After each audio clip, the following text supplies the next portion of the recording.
Do not confuse this with treatment or mental health advice or direction. Nothing on this podcast is made to supplement or supersede the relationship and direction of your mental health caretakers.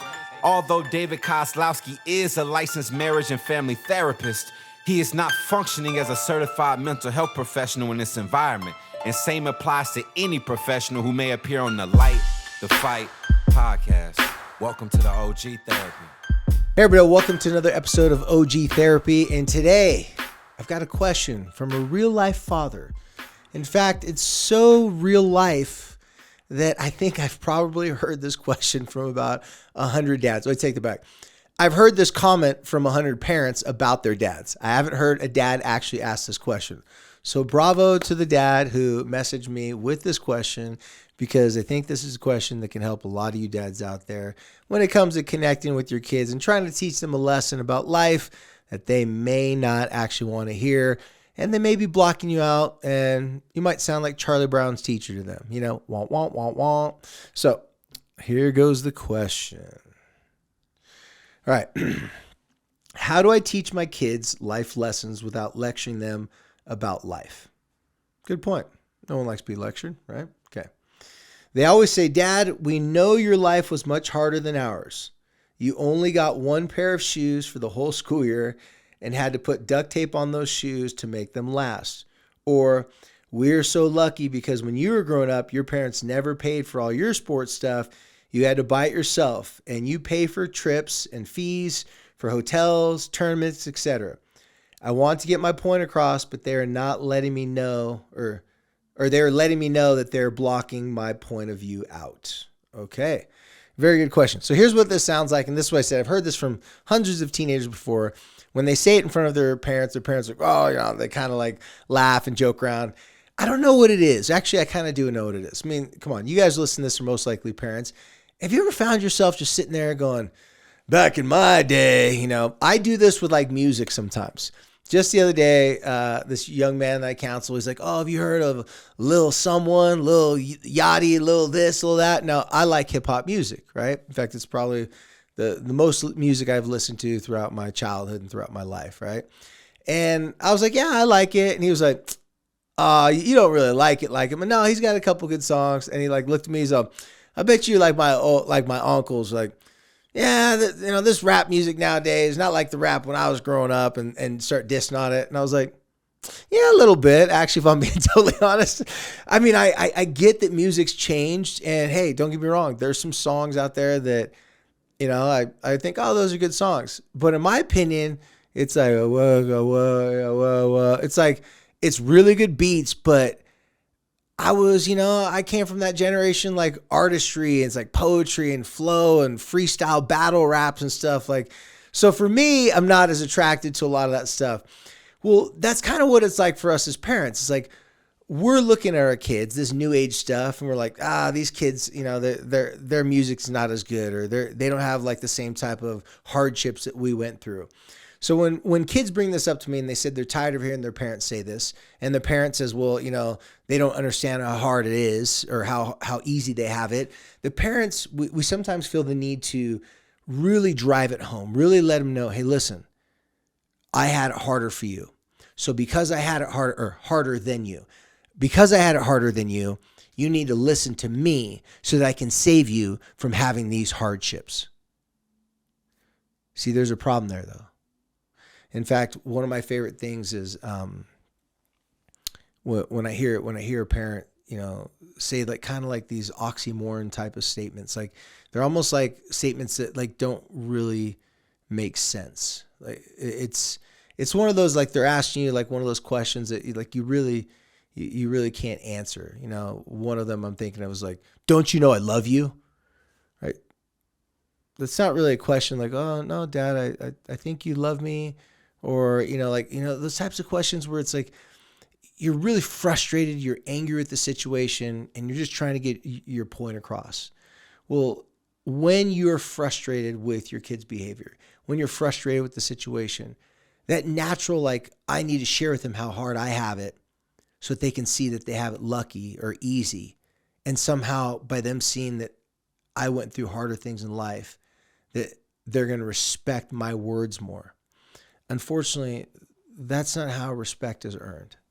In fact, I've been fortunate enough to see a lot of parents throughout the course of me helping them and their kids go from changing their reputation from being a parent that had the reputation, just like this dad, always complaining to his kids and then telling his kids how easy their lives are, even though he was the one that created the ease in their life, or telling them how hard he had it growing up. Like this guy said, I had to put duct tape on my shoes. It was embarrassing.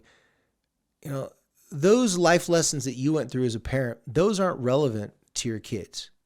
What is relevant is that you actually prove to them and show them that you've learned those life lessons so that you will not make their life too easy.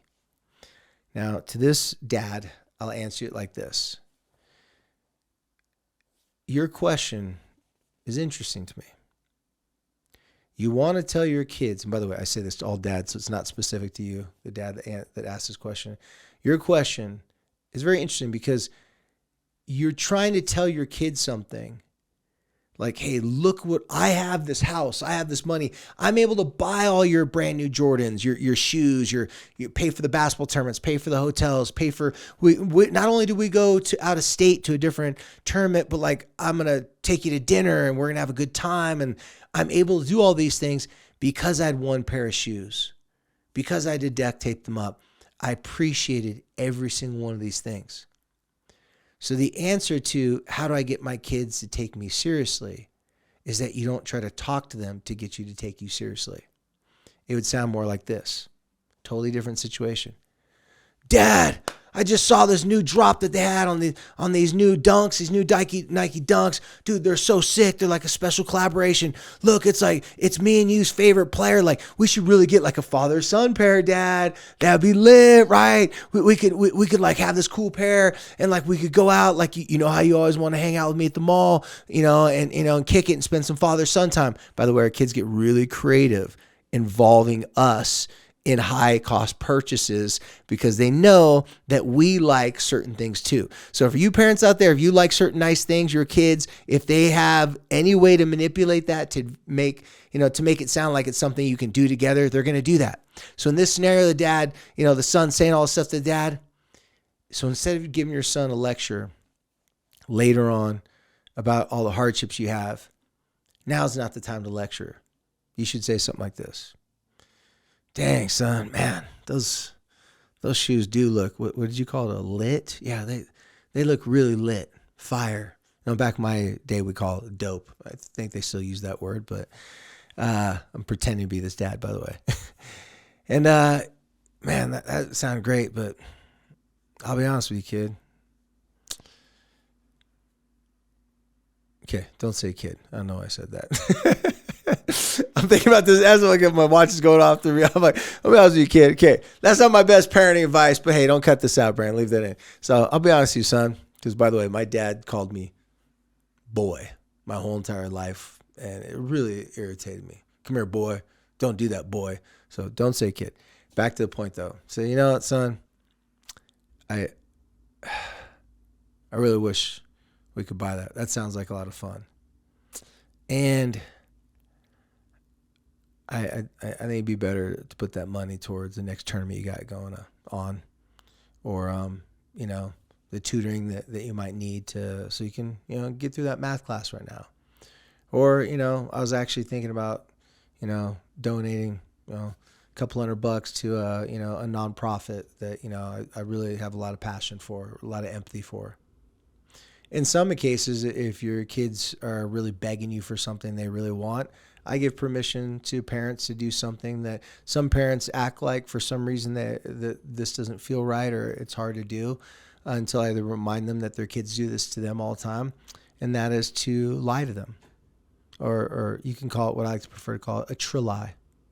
So how a trill-lie works is if your kid's like, Dad, like, okay, so I need to get these shoes because these shoes are going to help me jump higher.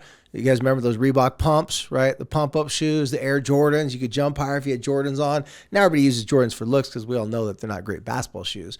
But your kid comes, they concoct some sort of like sales pitch of why they need this outfit or this or that because, they don't have a lot of new things to wear. You can simply just say, hey, I know this may sound kind of funny, but I'll be honest with you. Right now, not doing too good financially. In fact, we're gonna have to start making some changes, and I'm embarrassed to admit it, but might not be going to sushi as much anymore, and might not be able to have all these fun things that we had before. Now, you don't want to make this up to be like, we can't afford it. Like you're always asking me for stuff. Because if you just keep on saying we can't afford it, we can't afford it, we can't afford it, that sounds like an excuse. And especially if the next day you go buy something really nice for yourself. So parents, especially you parents out there that like nice things, that want to buy nice things, you are part of the problem. I'm telling you, if you want your kids to have struggle, then yeah, hook them up with some nice things. But every now and then you might have to make up some struggle. You may have to pretend that there's more struggle just so they get to feel what it's like to hear something like the word no without you having to shut it down. If you tell your kids no, no, no, they're either not going to buy it or they don't want to hear no. But if you say it like this, like, unfortunately, it's, I'm kind of embarrassed to say this, but like, I can't really flip that cost right now. Like that's just something I wish I could do. I just can't do it. They'll see the pain, even if you are faking it. They'll see like, oh shoot, like I didn't know that was an option, that we couldn't afford it or my dad couldn't buy it. It's not personal. It's not an attack on them. It's not out of frustration. And you're not giving them some stupid lecture about you used to have to walk to school uphill both ways somehow, and your first job was carrying blocks of ice upstairs. By the way, that's what my dad told me.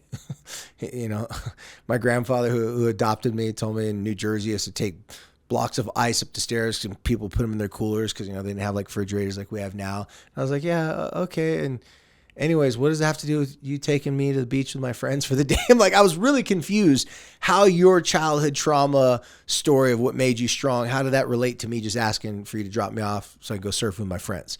Your kids are not going to get your stories for their timeline, but what they will get is, hey, listen, that's just something that's not in the cards right now. And kind of like low play it, like don't make a big deal of it. And they'll also get things if you say like, like we could do that. And, I've been thinking about it.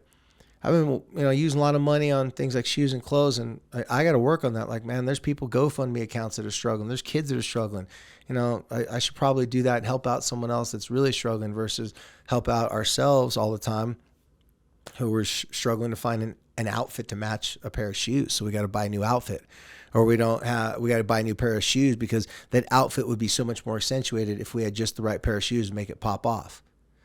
That's my suggestion. If you want your kids to get the lesson of how hard your life was in the past, which is why you're so successful, then you should consider making their life a little bit less fast, getting what they want, but not doing it in a personal lecture way, doing it in a way that this generation can understand it, and they can still understand a body language, facial expressions, or a good idea to donate money somewhere, do something else with money, or just to simply say, hey, it's just not something that I can do right now because nothing personal towards you, but,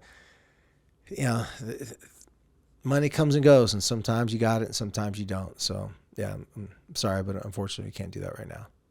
That's the best approach that I found. And it's helped out a lot of parents throughout the years because no parent wants their kid to hate them. Most parents don't want to get in fights and confrontation with their parents, but you give lectures and they're going to drown out what you're saying. And they're going, yeah, whatever, my dad's just saying that. He can still afford it. Or he's just mad at me because I came home late last night. He'll calm down and I'll get him to buy it for me later. So I'm really telling you guys, you're going to have to break your own habits of giving your kids everything they want when they want it. And then when you don't give it to them, try to lecture them and make it personal. Just keep it right in the middle. You don't want your pores too hot. You don't want it too cold. You want it to be just right. And in my opinion, that's some OG therapy. So thank you guys as always for following us here on the podcast. Follow us on Instagram. Follow us on YouTube.